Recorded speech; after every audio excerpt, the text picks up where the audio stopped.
देखो, medical science में ऐसी कोई औषधि नहीं आती कि विषय वस्तु को कंठस्थ किया जाए या याद किया जाए।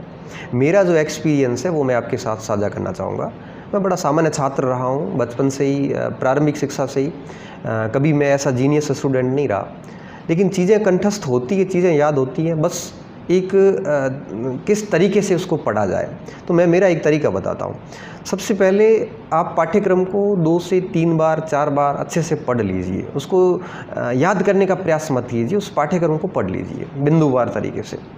पाठ्यक्रम पढ़ने के बाद में एक समय ऐसा आएगा जब आपको लगेगा कि पूरा पाठ्यक्रम तैयार हो चुका है, और पूरा पाठ्यक्रम तैयार हो चुका है उसके बावजूद भी आपको कहीं न कहीं ये लगेगा कि मुझे अभी भी याद नहीं है, और ये सोचकर हम डिप्रेशन में आ जाते हैं। देखो, ऐसा नहीं करना है। जब भी पाठ्यक्रम आपका पूरा हो जाता है उसके बाद एक काम कीजिए, कोई भी पाठ लीजिए और मनन करिए उस पे। उस पाठ को आंखें बंद करके सोचिए आप कि मैं उस पाठ को रिकॉल कर पा रहा हूँ कि नहीं कर पा रहा हूँ। जहाँ जहाँ आप भूलोगे, आप ध्यान रखना, वही बिंदु आपको परीक्षा में भी कंफ्यूज कर सकते हैं।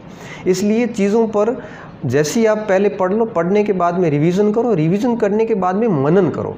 मनन याद करने की अंतिम अवस्था होती है, और जिस समय आप मनन करने में कामयाब हो गए, उन चीज़ों को आप मन मस्तिष्क में दोहराव करने में सफल हो गए, तो निश्चित रूप से मान के चलिए कि आपका एग्ज़ाम के अंदर जो एक्यूरेसी आने वाली है वो बड़ी व्यवस्थित रूप से आएगी। आप बिल्कुल भी नेगेटिव मार्किंग नहीं करोगे। याद नहीं होता तो कोई फ़र्क नहीं पड़ता, आप मनन करते जाइए, और यकीन मानिए कि एग्ज़ाम हॉल में जैसे ही आप एग्ज़ाम सवाल अटेंड करने बैठोगे, उसी समय आप जैसी विकल्प देखोगे, आपके उस अवचेतन मन से आंसर निकलेगा, और आप निश्चित रूप से 4 ऑप्शन देख के 3 ऑप्शन गलत करके आप आंसर निकाल लोगे कि इस प्रश्न का आंसर क्या है।